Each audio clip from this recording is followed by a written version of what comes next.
I think within the criminal justice system we're really seeing innovation at two levels. The first is at a systemic level.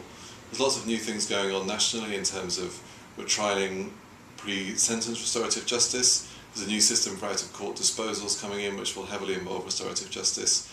And at the same time, police and crime commissioners are commissioning new services in their area and trying out new models for delivering restorative justice led by victims' needs and victims' requirements. So at that systemic level, there's huge changes going on. And then also at the ground level, there's individual practitioners who are trying out new ways of working and trying out innovative methods to deal with the challenges they meet on a day-to-day basis.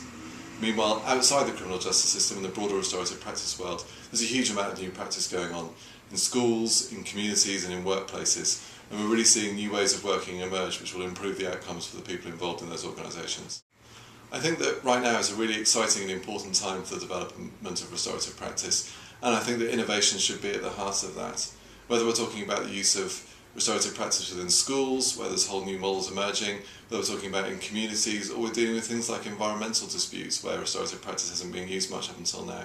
There's opportunities all over the place. And I think that particularly within workplaces and things like dealing with complaints, whether that's complaints against statutory organisations or more broadly in terms of customer care, there's huge potential for restorative practice to be used, and we're only really scratching at the surface at the moment.